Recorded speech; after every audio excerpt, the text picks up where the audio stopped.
मुदगल नाम के ऋषि हुए, पूर्व प्रसंग चल रहा था, उसमें उनकी जीवनी वृत्ति थी शीलोंच वृत्ति। शील, जब किसान अपना अन्न उठा लेता है, कोई अधिकार नहीं रहता, फिर उसके खेत से दाने चुगना। बाजार से अन्न उठ गया है, बाजार हट गई, फिर वहां से दाने, उनसे उंच कहते, उसे एक शील कहते हैं। शील और उंच वृत्ति से वो एक बार संग्रह करते, एक द्रोण अन्न, और फिर अमावस्या के दिन, पूर्णिमा के दिन ऐसे अतिथि सत्कार करते, और जो बचता उससे प्राण पोषण करते। जब बहुत समय तक अपने धर्म का पालन किया जाता है तो उसका फल प्रकाशित होने के पहले उस धर्म की निष्ठा देखी जाती है। तो दुर्वासा जी महाराज पधारे, जब वो प्रसाद पाने के लिए तैयारी थे तो आगे बहुत भूखा हूं, सब पा गए। जो गिरा भी था जूठन, उसको लेके अपने शरीर में लगा लिए, चले गए। फिर 15 दिन बाद फिर आ गए, 6 बार ऐसे। अब सोचो इतने दिन कोई भूखा कैसे रह सकता है, पर निष्ठा, स्वयं भूखे और परिवार भूखा। पहले हम सब ऋषियों के ही संतान हैं, पहले ऋषि जन वनवास भी करते थे, अपनी पत्नी पुत्र आदि, तो हम सब जितने भी हैं सब ऋषियों के ही संतान हैं।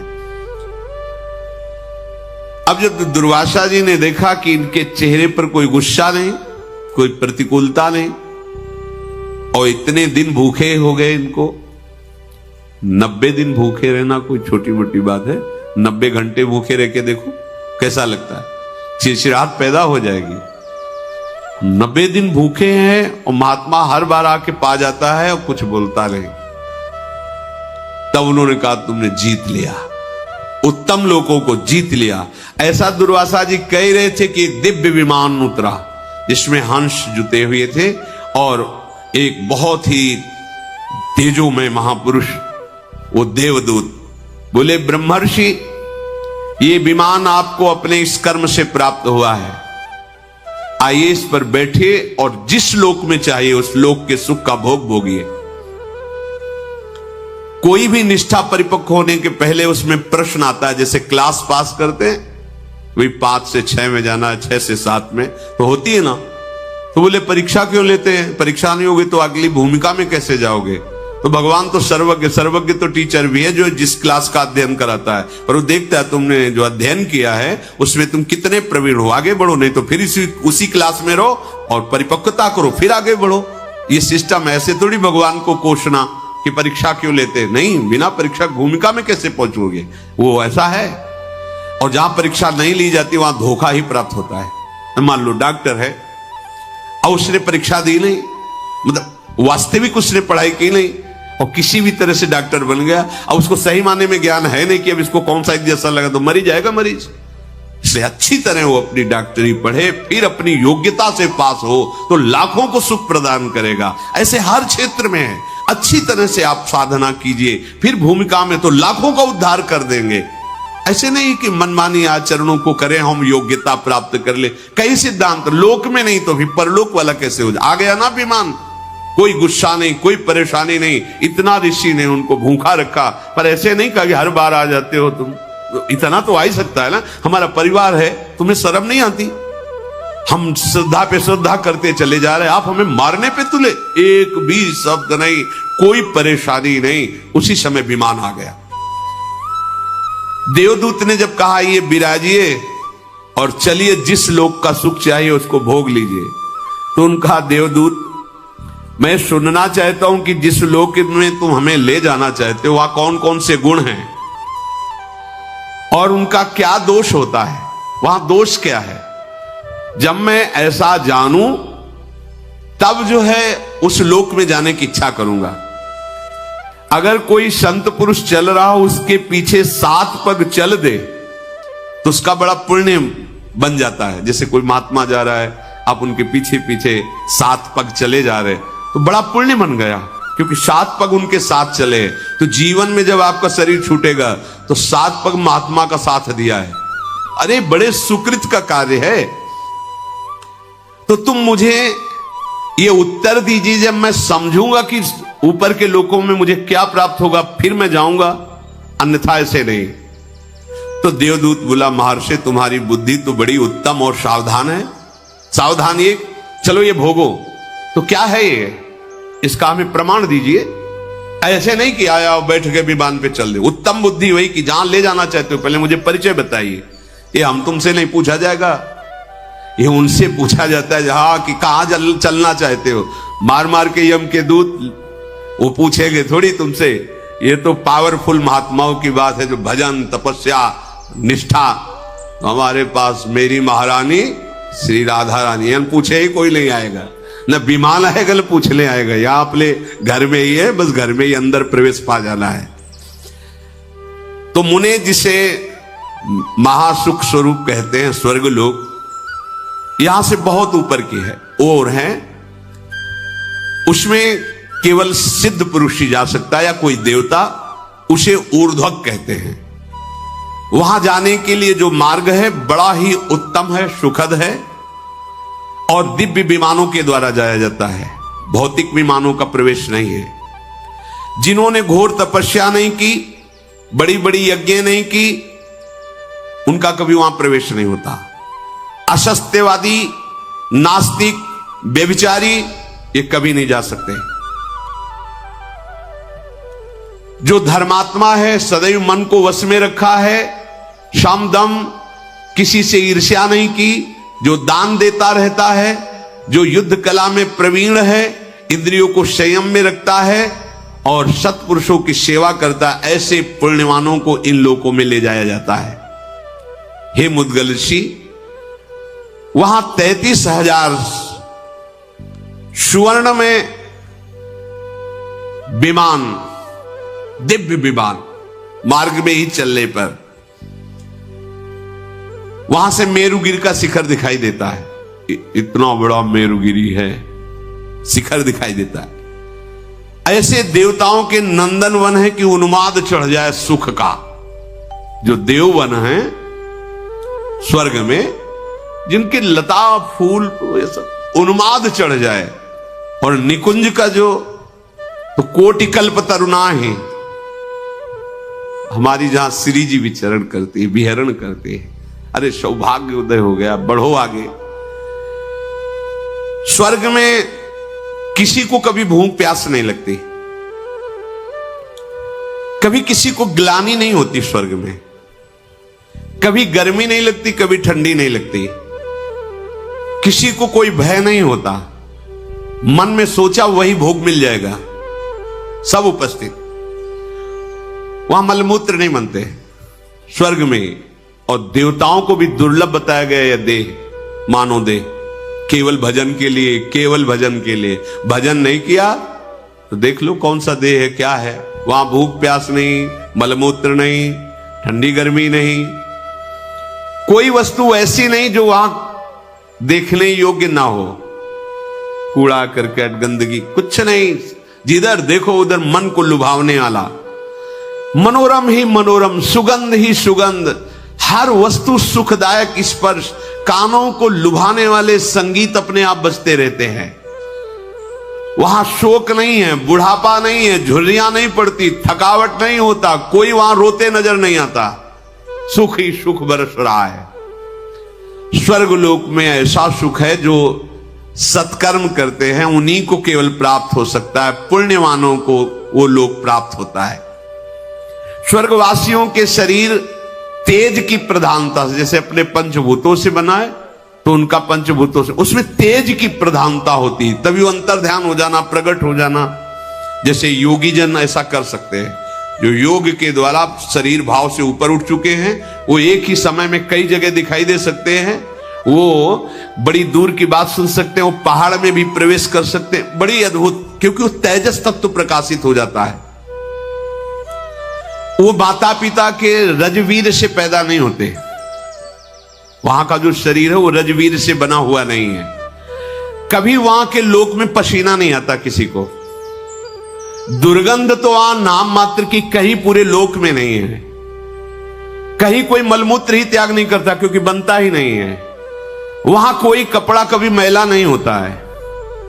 वहां की फूल की माला किसी की कभी कुम्हलाती नहीं, फूल कुम्हलाते ही नहीं है। और ये नासवान की बात हो रही है, और निकुंज की बात, वो तो चिदानंद में धाम, इसका भी नाश होता है जिसका वर्णन सुन रहे हो। तभी तो जब ये सब सुना जाता है तो बस यही लगता है यही मिले चल के, अप्सराएं मिलेंगी, विमान मिलेगा, सुखी हो जाए। कितने मिनट, जैसे आप यहाँ के किसी बहुत हाई फाई होटल में जाएं, बुक करवाएं कमरा, तो व्यवस्था है, धन दीजिए, और जब धन खत्म हुआ तो एक रोटी भी नहीं मिलेगी, धक्का मार के बाहर निकाल दिए। बिल्कुल ठीक ऐसे स्वर्ग है, तुम्हारा पुण्य है, ये सब है, तो जहां पुण्य खत्म हुआ तो धक्का मार के नीचे फेंक दिए जाओगे। वहां निरंतर सुख ही सुख है, मनोरम ही मनोरम है। सब विमानों पे बैठे हर्षित हुए, नाचते गाते, विभिन्न प्रकार के भोग भोगते। यही सुन के तो सब लुभायमान हो जाते हैं। जो स्वर्ग पर पहुंच जाते हैं वो बड़ा सुख में जीवन व्यतीत करते हैं। वहां कभी थकावट नहीं होती, वहां भोग के बाद भी थकावट नहीं है, नया उत्साह, नया बल, ऐसी। वहां मात्सर्य नहीं है। देवताओं के लोकों के ऊपर और भी लोक है जो इनसे भी दिव्य हैं। इन सब के ऊपर ब्रह्मा जी का लोक है जो महातेज से युक्त है। वहां पवित्र ऋषि मुनियों का प्रवेश होता है। वहां पुण्य दान पुण्य करने वालों, वहां तो ऋषि मुनियों का प्रवेश होता है। बड़े ऋभु नाम के देवता वहां विराजमान रहते हैं, जिनकी आराधना स्वर्ग में विराजमान देवता भी करते हैं। वो देवताओं को जैसे जीवन आहुतियों से चलता है, ऐसे उनका नहीं चलता। वो केवल अमृत पान करके, वहां कोई स्वाहा की जरूरत, वो अमृत से युक्त रहते हैं। ब्रह्मलोक में जो रहते हैं उनके सुख की लालसा देवलोक के भी करते हैं। ऐसा सुख ब्रह्मलोक में है। वहां परिवर्तन नहीं होता, एक शरीर रहता है, जैसे एक स्थिति रहती है। ब्रह्मलोक में जरा मृत्यु का अभाव रहता है। ब्रह्मलोक में ऐसा नहीं कि जन्म हुआ मरण हुआ, ऐसा नहीं। वहां हर्ष शोक नहीं रहता, वहां सुख ही सुख रहता है, कोई विकार नहीं रहता ब्रह्मलोक में। न राग, न द्वेष, न दुख, न द्वंद्व। एक तरह से यह समझ लो कि परम गति को छोड़कर और सब कुछ वहां है ब्रह्मलोक में। ऐसा सुख है जो तुम सोच भी नहीं सकते। मुद्गल सिंह का हो गया, आपने बता दिया गुण। अब जरा दोष बताइए, क्या दोष है? तो दोष भी सुन लीजिए महर्षि। आपने जो सत्कर्म किया है बस उतना ही भोग आप भोग सकते हैं। इसके बाद तत्काल वहां से हटा दिए जाएंगे आप, कि भाई 1 महीने से रह रहे हैं होटल में, इतना पैसा दिया है, अब आज की रात्रि तो काट लेने दो, तो फुटपाथ में काटना पड़ेगा। पैसा है तो और रुक जाइए, नहीं है तो नहीं। पुण्य है तो है। इसके बाद जो तुम्हें प्यार कर रहे थे, दुलार कर रहे थे, विमान मिला था, यश गान मिला, सब धूल दूसरे धक्का मार के बाहर कर दिए जाओगे स्वर्ग से, फिर नीचे गिरोगे आके।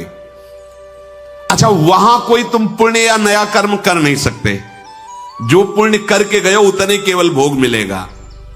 पुण्य गंवाने पर वहां से बहुत ही क्लेशित होकर हटाया जाता। क्यों भाई? जो अप्सरा जो सब भोग रहे थे तत्काल सब हट गए। अब उसमें आसक्त है, उसे धक्का मार के बाहर किया जा रहा है। कितना दुख है। स्वर्ग में सबसे बड़ा दोष मुझे ये जान पड़ता है कि जहां पुण्य खत्म हुआ तो उसका बहुत बुरी तरह पतन होता है। यही बुरी तरह पतन कि एक बढ़िया सुख साम्राज्य और 1 मिनट में सबसे रहित खत्म तुम्हारे पुण्य। जिन भोगों में लगा हुआ था, जिनको अपना मान रहा था, उनसे धक्का मार के दूर करके भगा दिया जाता है। स्वर्ग में जो लोग नीचे की तरफ गिरते हैं वो भारी जलन असंतोष से युक्त हो जाते हैं, क्योंकि वो सब सुख छिन गया। उसका मैं कैसे वर्णन करूं? जिस समय गिराया जाता है उसको दुख मिलता है। गिरते समय इतना भयानक दुख होता है, उसकी चेतना लुप्त हो जाती है, रजोगुण का आक्रमण होता है, बुद्धि बिगड़ जाती है, और उसके गले में पड़ी हुई जो माला पुष्प की है वो कुम्हला जाती है, टूट जाती है।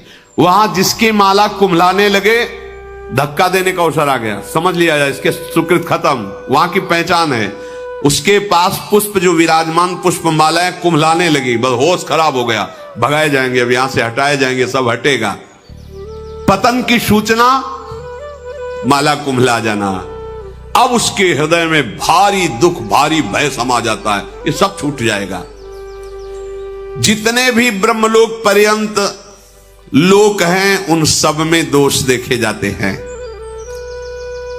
स्वर्गलोक में तो रहने वालों के शास्त्रों दोष हो सकते हैं, अगर वर्णन करें तो। वो कह रहे हैं अब तुमसे बगल में बड़ा विमान वाला जा रहा है, बड़ी सुंदर अप्सरा है, बड़ा भोग है, अपने में संतुष्ट नहीं, वो जल रहा है, क्या इसके तो बहुत है, और थोड़ी ही दिनों में पुण्य खत्म हुआ तो वो भी जाता, वो भी छीन लिया गया। त्रिशंकु उल्टा लटके आज भी। वहां से भ्रष्ट हुए जीवों में जो दुख देखा जाता है, जो पतन के समय, फिर वो मनुष्य योनि में आता है। स्वर्ग से आया हुआ, नरक से गया हुआ, तिर्यक योनियों में। मनुष्य लोक में जब मानव शरीर मिलता है, वो चाहे तो अपनी बड़ी उन्नति कर सकता है। क्या इन सब लोगों को लांग करके भगवान के धाम को, पर यहां मत वाला उसको लोक परलोक की पड़ी, उसको अभी वर्तमान के भोग। ये माया है, एक एक क्षण तुम्हारा बड़ा कीमती है। देवता तरसते कि मुझे मनुष्य बना दिया जाए, तो ऐसा पुण्य करेंगे, ऐसा दान करेंगे, ऐसा भजन करेंगे, ऐसे आचरण करेंगे कि भगवान को रिझा लेंगे। और भगवान के लोक में जाने के बाद फिर आना नहीं होता। यद्गत्वा न निवर्तन्ते तद धाम परमम मम। एक ही जगह है जहां भगवान के धाम के जहां प्रवेश हुआ, फिर आना जाना मिट गया। नहीं, ब्रह्मलोक तक ये चलता रहता है आना जाना। मुद्गल ऋषि बोले कि तुमने जो गुण और दोष बताए मैं समझ गया। तुम कुछ ऐसा बता सकते हो जहां से आना न पड़े, जहां कोई ये लौकिक गुण ना हो, दोष ना हो, ऐसा बता सकते हो जहां से पतन ना हो। मुद्गल मुनि के इस प्रकार ऐसा कहने पर देवदूत ने कहा कि हे ऋषिवर, मेरी दृष्टि तो वहां तक नहीं पहुंच पा रही, क्योंकि मैं तो केवल इन लोकों का वर्ण, पर मैंने सुना है भगवान का एक धाम ऐसा है जहां जाने के बाद फिर लौटना नहीं होता, कोई दुख नहीं होता, पर वो मिलता है केवल भजन से। जो किसी की निंदा नहीं करता, किसी की स्तुति नहीं करता, जो यहां की हर वस्तु को मिट्टी के ढेले के समान समझता है, जो ज्ञान योग के द्वारा ध्यान में तत्पर है या भक्ति योग के द्वारा प्रेम में तत्पर है, जो अंदर से वैरागी रहता है, उत्तम बोध प्राप्त कर चुका है, वो सनातन भगवान के दिव्य धाम को जाता है। वह पुण्य आदि का है, वहां तो एक निंदा स्तुति में समान, समलोष्टास्म कांचना, स्वर्ण का ढेला मिट्टी का ढेला समान है ही समान, उसी में तो पैगर जैसे मिट्टी तैसे पीली मिट्टी स्वर्ण, उसको तुमने महत्व दे रखा है। इसलिए गर्व से वो आभूषण पहन के क्या कितना हम धनवान हैं, बल कौन सा सुख है, न सुगंध है न स्वाद है, केवल मान्यता है। तो जिसकी ये मान्यता मिट गई है, मिट्टी का ढेला और स्वर्ण समान जिसकी दृष्टि में है, जो वैराग्य बल से युक्त है, वो सनातन परम धाम को प्राप्त होता है। इसलिए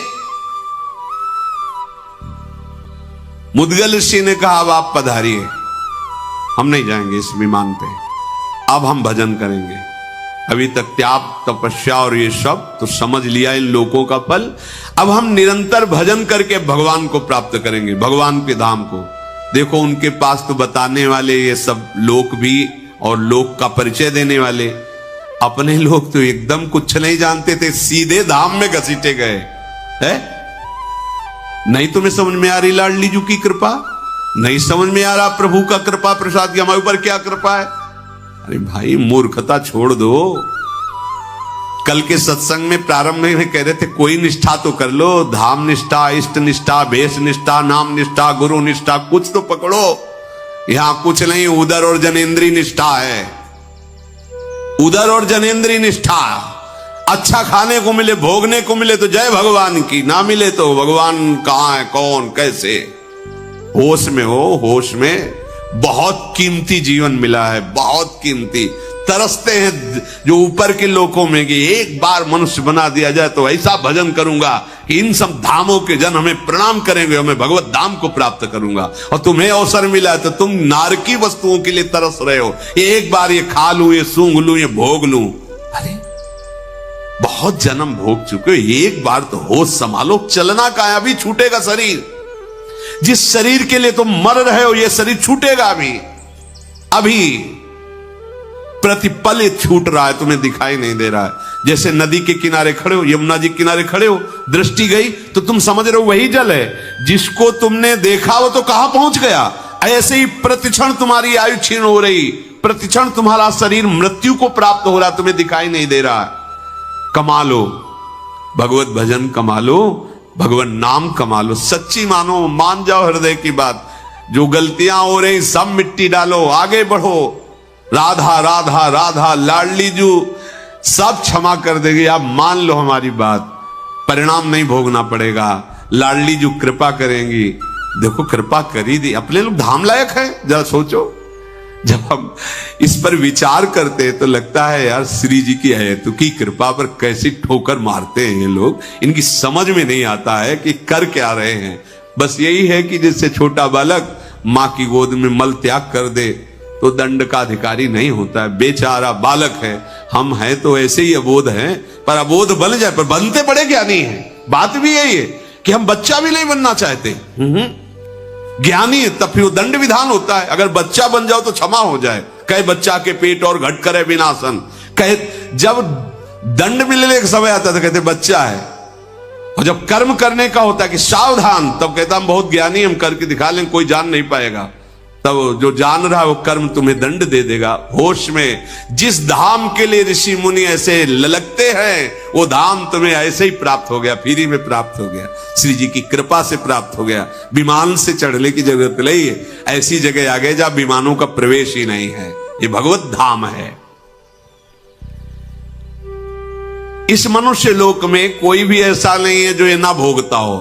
बारी बारी से दुख, बारी बारी से सुख, जैसे चक्र ऐसे चलता रहता है, ऐसे दुख सुख का चक्र है। तुम पराक्रमी हो, सावधान हो जाओ, दुख सुख सह जाओ। राधा राधा राधा राधा, कहीं खर्चा मत करो नाम को। राधा राधा राधा, कमाई करो और ऐसी जगह पहुंचो जहां से पुनः जन्म मरण पतन दुख ये सब नहीं है।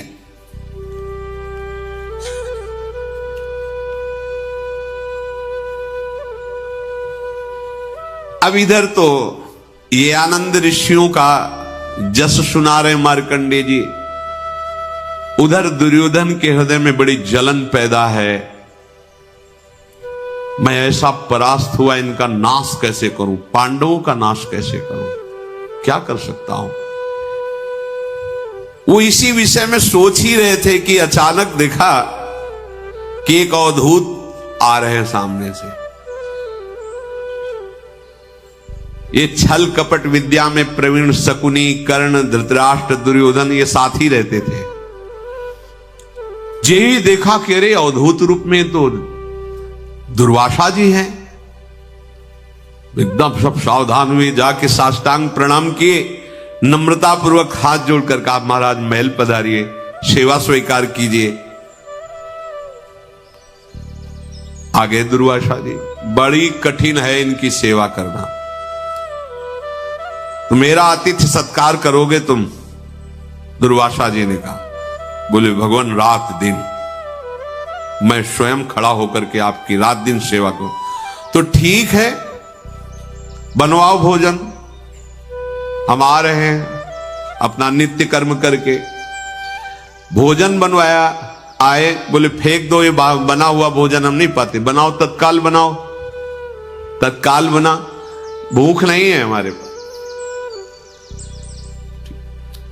अचानक रात्रि में उठते, बहुत भूख लगी, तुरंत भोजन चाहिए, तुरंत। वो बिल्कुल जानता था कि बड़े विचित्र कोटि के महात्मा हैं, और अगर इनको प्रसन्न कर लिया तो कुछ भी दुर्लभ। मुझे जल्दी लाओ, बहुत भूख लगी है। भोजन तैयार, अदृश्य हो गए। अब इंतजार कर रहे हैं, अकस्मात फिर प्रकट हो जाए, ये तो बासी भोजन है ना, तुरंत भोजन बनाओ। तुरंत भोजन बनाकर, और बार बार दुर्योधन की तरफ हाथ जोड़े, दास की तरह रात दिन खड़ा रहा। कई बार ऐसी प्रयास किए दुर्वासा जी ने कि फेल हो जाए, बस वो जानता था, बिल्कुल हिम्मत करके ऐसे। दुर्धर्ष मुनि जब देखे कि ये सेवा में बिल्कुल नहीं, वैसे ही शांत भाव से खड़ा है, वहां क्या चाहते हो, तुम्हारे मन का मनोरथ क्या है? अपने सब साथियों की तरफ देखा, उनका महर्षि बड़ी कृपा है कि आपकी सेवा मिल गई, मानो मेरा नया जन्म हो गया, आप प्रसन्न हो गए और मुझे अब क्या मांगना है। जैसे आप गुरुजन प्रसन्न हो गए, पर जब आप कहते हैं तो हमारे बड़े भाई युधिष्ठिर है ना, बहुत धर्मात्मा है, हमारी प्रार्थना है कि हमारे पूरे कुल को पावन कीजिए। बड़ी सफाई से बोल रहे हैं। देखो, जब द्रौपदी जी सूर्य के द्वारा दी हुई बटलोई से भोजन पाले, तब आप अपने शिष्य साथ पधारे और फिर प्रसाद पाए तो हमारा कुल पावन हो जाएगा, क्योंकि बड़े भ्राता हमें तो पावन कर ही दिया। दुर्वासा जी ने कहा तथास्तु। देखो, ये दुष्ट बुद्धि का लक्षण होता है। इतने बड़े महात्मा को प्रसन्न करके क्या मांग रहे हैं? और उनका विचार क्या है कि जब द्रौपदी बटलोई से पा लेती तो उसमें कुछ होता नहीं, कुछ नहीं निकलेगा। और ये जब इतने महात्माओं के साथ वहां जाएंगे तो क्रोधी महात्मा तुरंत श्राप दे देंगे, अब तो नष्ट ही हो जाएंगे पांडव। ऐसा इनका विचार था। मुझ पर कृपा कीजिए और मेरे भाई के पास जाइए और यशस्विनी द्रौपदी के हाथ से प्रसाद पाइए, तब हम जानेंगे हमारे कुल को आपने पावन कर दिया। दुर्वासा जी ने कहा, चलो तुमने सेवा की है तो मैं ऐसा ही करूंगा जैसा तुम चाह रहे हो। और दुर्वासा जी अंतर्धान हो गए अपने शिष्यों सहित। कर्ण का हाथ अपने हाथ में लेके दुर्योधन उछल पड़ा कि अब तो दुश्मनों का नाश ही हो जाएगा। पर उनको ये पता नहीं कि जो भगवान के आश्रित हैं, बाल बांका कर सके चाहे जग बैरी हुए, एक दो की बात क्या। अब दुर्वासा जी को चलना फिरना तो है नहीं, तो दिव्य देहधारी तत्काल प्रकट हो गए युधिष्ठिर जी के पास। ध्यान में देखा द्रौपदी जी प्रसाद पा चुके, सोई पधारे कुटिया में। जो ही देखा महाराज युधिष्ठिर, दुर्वासा, एक बार तो सबके कपकपी पैदा हो जाती थी, क्योंकि प्रसिद्ध थे ये। साप देना तो इनका बिल्कुल जबान पे समझो, जरा सी त्रुटि हुई कि साओ, अगर प्रसन्न हो गए तो वरदान भी जो चाहो। बहुत से शिष्यों की भीड़ के साथ पहुंचे वहां। युधिष्ठिर जी ने देखा कि सम्मुख महर्षि दुर्वासा, तत्काल खड़े हो गए, आदर पूर्वक प्रणाम किया, अर्घपाद्य दिया, बैठाला, पूजा की सब ऋषियों की। और भगवान बड़ी कृपा की, आप पधारे। बोले हाँ भूख लगी, तो ये तो हमारा हो भाग्य है, आप प्रसाद पाइए। बोले नहीं, थोड़ा नित्य कर्म करके आते हैं, स्नान करके अपने शिष्यों के साथ आप रसोई तैयार करवा लीजिए। अब शिष्यों सहित भोजन करवाना है। मेला चलता था, कहीं वर्णन आता है 60,000 शिष्य, कहीं 10,000 शिष्य। अरे 88,000 ऋषि एक साथ नैमिषारण्य में। 88,000, तुम कितने हो? 88,000 ऋषि और एक शासन में। ऐसा नहीं था, एक शासन कैसे पर उनका उद्देश्य है ना भगवत भजन। जब उद्देश्य होता है तो हर कष्ट सहकर उद्देश्य का ही पालन किया जाता है। हमारा लक्ष्य भगवत प्राप्ति। अब अपमान हो, सम्मान हो, भूखे रहे, कैसे रहे, हमें भगवत प्राप्ति करना है। युधिष्ठिर जी से कह के कि जा रहा हूं स्नान नित्य कर्म करके आ रहा हूं, जो ही निकले युधिष्ठिर जी ने पूछा द्रौपदी से, प्रसाद पा लिया? बोले हाँ पा लिया। क्या हो, ऐसे कोई सरल महात्मा है कि हाथ जोड़ के कह देंगे महाराज जी थोड़ा सा शाम तक का समय दो, कंदमूल फल ले आए? वो महात्मा तो तत्काल, हमने आतिथ्य का निमंत्रण भी कर दिया। आप क्या? द्रौपदी जी ने कहा इतना उदास होने की जरूरत नहीं है, तुम एक बटलोई पर विश्वास करते हो इतना, और जो संपूर्ण विश्व का भरण पोषण करने वाले मेरे प्यारे कृष्णचंद हैं, तुम्हें उनकी याद नहीं आ रही? अरे आप क्यों चिंता करते हो? हाथ जोड़ा, कृष्ण कृष्ण महाबाहो देवकी नंदनाव्यय वासुदेव जगन्नाथ प्रणतारति विनाशन विश्वात्मन विश्वजनक विश्वहर्ता प्रभो व्यय प्रपन्न पाल गोपाल प्रजापाल परात्पर आकूती नाम च चित्ती नाम प्रवर्तक नतास्मिते। हे कृष्ण, हे गोविंद, हे महाबाहु, हे देवकी नंदन, हे अविनाशी वासुदेव, आपके चरणों का जिसने आश्रय लिया उसको कभी दुख देखना ही नहीं पड़ा। जगदीश्वर, आप संपूर्ण जगत की आत्मा हो, अविनाशी हो, विश्व की उत्पत्ति संहार करने वाले हो, शरणागत की रक्षा करना आपका व्रत है। हे गोपाल, आप अपने प्रणत जनों का पालन करने वाले परात्पर परमेश्वर हो। आकूति मन चित्त बुद्धि इसके आप प्रेरक हो। मैं आपको प्रणाम करती हूं। आओ, जिसे कोई अन्य की सहायता नहीं, केवल आपकी सहायता चाहिए, उसके लिए आप विलंब नहीं करते। एक एक शब्द समझ लो। अन्य की सहायता अगर है तो प्रभु विलंब करेंगे, अन्य सहायता नहीं तो प्रभु आपको अनुभव करा देंगे, मैं आ चुका हूं। असहाय भक्तों की सहायता केवल आपसे ही होती है। प्राण मन की वृत्ति आपके पास तक नहीं पहुंच सकती, क्योंकि आप इनसे परे हैं, प्राण और मन से भी। मैं तुम्हारी शरण में हूं। हे शरणागत वत्सल देव, आप कृपा कीजिए। नीलोत्पल दल श्याम पद्म गर्भारुणे क्षणो पीतांबर परिधान लसत कौस्तुभ भूषण त्वमादिरंतो भूतानां त्वमेव च परायणं परात्परं ज्योतिर्विश्वात्मा सर्वतोमुखः। हे नील कमल दल के समान श्याम सुंदर, हे अरुण नेत्रों वाले पीतांबरधारी कृष्ण, हे वक्षाय स्थल पर कौस्तुभ मणि धारण करने वाले प्रभु, हम सब तुम्हारे सेवक हैं, आप हमारी रक्षा कीजिए। प्रभु, ये दुर्वासा जी भारी विपत्ति के रूप में टूट पड़े हैं आकर के, आप हमें बचाइए। कौरव की सभा में जैसे आपने मेरी लाज रखी थी, वैसे ही आप मुझे संभालिए। द्रौपदी अचिंत्य गति परमेश्वर देवाधिदेव जगन्नाथ महान ब्रह्म भगवान श्री कृष्ण की प्रार्थना की पीतांबर फहराते हैं, जैसे हवा में फहरा समेटते दिखाई दे। कितना, ये कोई कथा नहीं है, सत्य मानो। आपके लिए भी आज वो ऐसे ही है। कदम कदम पर अनुभव हुआ है, मेरे प्रभु मेरे साथ है। जहां कोई ऐसा लगा गया, ऐसे ही जैसे कोहरा छाया और सूर्य प्रकाशित हुआ, सारा कोहरा उड़ गया। देखा है, सच्ची मानो ये कथा नहीं है, ये हमारी ही बात है हम सबकी। केवल प्रभु का आश्रय हो तो आपको दिखाई देगा वो किसी न किसी रूप में आ रहा है, पक्का।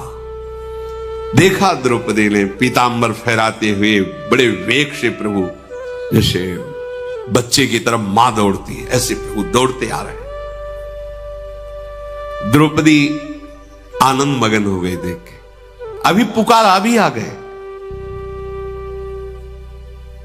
प्रणाम किया। प्रभु, दुर्वासा जी ने आके भारी विपत्ति में फंसा दिया, अभी वो आएंगे और ना कुछ पाएंगे तो शाप दे देंगे। भगवान ने कहा, कृष्ण ने बात तो बाद में करना, मुझे भूख बहुत लगी। प्रभु, वही समस्या है, समस्या भी तो वही है ना। वो बोले, नहीं मुझे बहुत भूख लगी है, मैं तभी आपकी बात सुनूंगा, पहले अपनी भूख मिटाऊंगा। तो उनका, प्रभु आपको पता है उस बटलोई में जब मैं पा लेती हूँ तो कुछ नहीं बचता, ऐसा सूर्य का वरदान है, और हमने उस बटलोई को पवित्र करके धो के रख दिया है, अब उसमें कुछ नहीं है। भगवान ने कहा, लाना बटलोई, उसमें कुछ तो होगा ही। देखो, कर तुम अकर तुम अन्यथा कर तुम। पहली बात सूर्य का वरदान है कि जिस समय द्रौपदी पालेंगे उसमें कुछ नहीं बचेगा, भगवान है सूर्य। दूसरी बात, एक पतिव्रता पात्र मार्जन करके रखेगी, उसमें जूठन लगी रहेगी।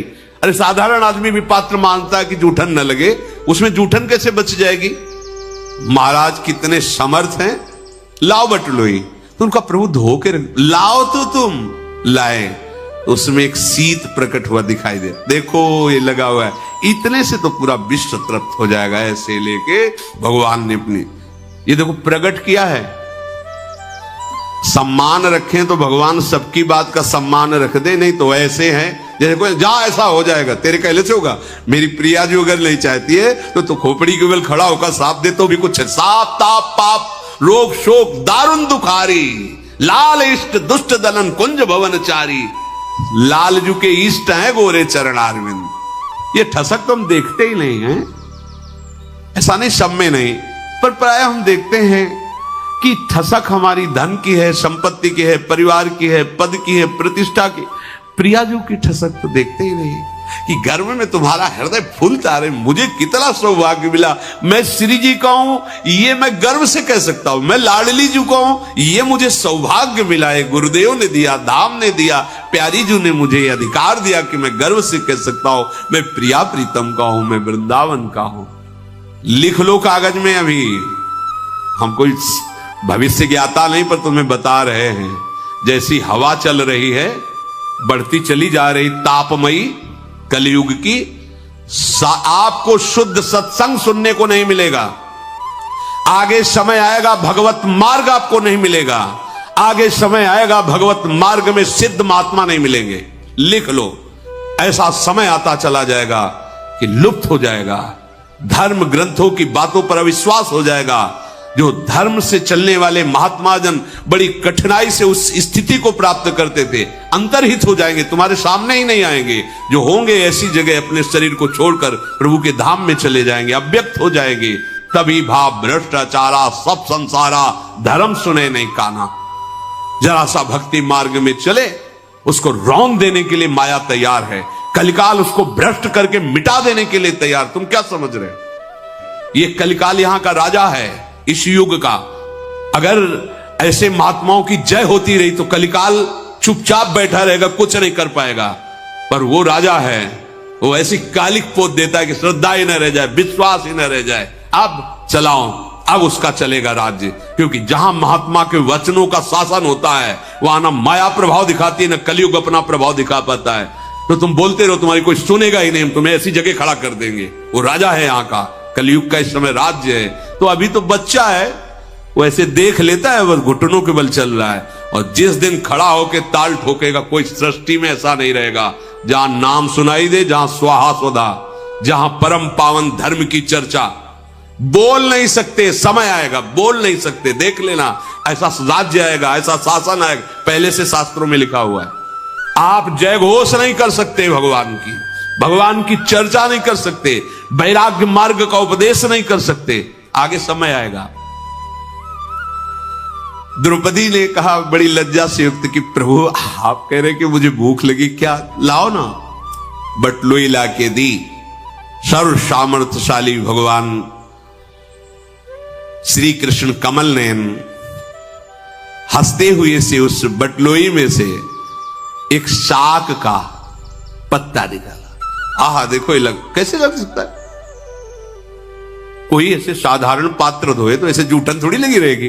द्रौपदी जी ने धोया है, जो सती साध्वी परम देवी है, यज्ञ से प्रकट हुई है, कोई किसी मां के गर्भ से प्रकट नहीं हुई, परम प्रवीण सामर्थ्यशाली। और भगवान भास्कर का वचन है, द्रौपदी के पालने के बाद कुछ नहीं बचेगा। ये है श्री कृष्ण। निकाल दिया उसमें भी और अपनी जिह्वा पे रखा और कहा कि द्रौपदी पूरा विश्व तृप्त हो गया, तुम्हारे इस अन्न प्रसाद से पूरा विश्व तृप्त हो गया, क्योंकि मैं तृप्त हो चुका हूं। इतना इधर प्रभु का कहना हुआ कि उधर दुर्वासा जी के पेट में फूलन और सब शिष्यों के। यहां से ऐसा लग रहा है कि मुंह खोले तो अब अन्न निकल जाए, ऐसी स्थिति है। यहां तक भर कर तुम अकर तुम अन्यथा कर तुम बिना खाए। अब गुरु चेला सब एक दूसरे की तरफ देख रहे हैं। युधिष्ठिर की रसोई तैयार हो रही, इतने बड़े सब लोगों के लिए क्या मुंह दिखाएंगे? आचमन करने की जगह नहीं रह गई, खाने की तो बात जाने दो। इधर भगवान ने भेजा, इसमें लिखा है सहदेव जी को कि तुम शीघ्र जाओ और मुनियों को बुला के लाओ। युधिष्ठिर जी ने कहा प्रभु कंदमूल फल, बोले जाने तो तुम दो। वो गए दुर्वासा जी को बुलाने के लिए। वहां मुनिजन जो है आपस में ऐसी अन्न की खट्टी डकारें आ रही थी, आचमन भी नहीं कर सकते। सब जल्दी से जल्दी निकले, अपने कपड़े कमंडल उठाए, बोले भाग चलो। अगर वो निमंत्रण दे अब क्या होगा? दुर्वासा जी को याद आ गई अम्बरीश जी की बात कि एक भक्त के यहां जाके थोड़ा हम अपनी तपस्या का रंग दिखाया तो त्रिभुवन में भागना पड़ा। ये उनसे कम नहीं युधिष्ठिर जी, और जब हम खाएंगे नहीं, रसोई इतनी ज्यादा बन गई होगी सब शिष्यों के लिए, तो फिर हम तो भस्म ही हो जाएंगे, अब तो बचेगा ही नहीं। अम्बरीश जी की याद आई, इसमें लिखा है उनको अम्बरीश जी की याद आ गई कि दुर्दशा क्या हुई थी हमारी एक भक्त के साथ खिलवाड़ करने में। दुर्वासा जी बोले शिष्यों से कि महाराज युधिष्ठिर का बड़ा अपराध बन गया, कहीं ऐसा ना हो कि युधिष्ठिर जी हम पर रोष दृष्टि कर ले। जिनसे सब डरते हैं वो डर गए, देख लो। राजा अम्बरीश का प्रभाव मुझे याद करके मेरी पिंडली कांप रही है। दुर्वासा जी ने कहा, अरे मैं तो भूल ही गया था कि ये श्री कृष्ण के आश्रित पांडव हैं। अब महामना पांडव मुझे क्षमा करें। वहीं से दुर्वासा जी आंख मूंद के कह रहे, मुझे क्षमा करें, मुझे एक कवल भी पाले के साथ। तो शिष्य ने कहा, गुरुदेव आप तो पा सकते हो, हम तो बिल्कुल नहीं है, अगर तो उल्टी हो जाएगी। बोले एक ही बात है कि पांडव हमें देख ना पाए, पतली गली से भाग ले। सब शिष्य सहित तुरंत भाग गए। कहीं कहीं कथा में आता है कि वार्ता भी की, पर यहां महाभारत में जो भगवान व्यासदेव जी लिख रहे उसमें लिखा है, तत एतान पृष्ठवैव शिष्या शीघ्रम पलायात। कोई बुलाने आ ना पाए इसके पहले हम भाग चलते, तो शिष्यों सहित भाग गए। दुर्वासा मुनि और उनके सब शिष्य जब जहां जिसको रास्ता मिला उसी गली से जंगल में भागे। जब वहां गए तो देखा कि वहां कोई ऋषि मुनि नहीं है। तो तपस्वियों के मुनि जो वहां आश्रम थे उनसे पूछा कि दुर्वासा जी को देखा? बोले कमंडल और गीले कपड़ा से सब ऋषि भाग के चले गए, इधर पता नहीं क्या हुआ, हमें पता नहीं। लौट के आए और युधिष्ठिर जी से कहा कि वो तो सब ऋषिजन भाग गए। तो भगवान श्री कृष्ण मुस्कुरा दिए, बोले हाँ वो इतने तृप्त हो गए कि अब यहां आने लायक नहीं है, वो सब भाग गए। आप चिंता मत करो, आपका अब कहीं अमंगल होने वाला नहीं है।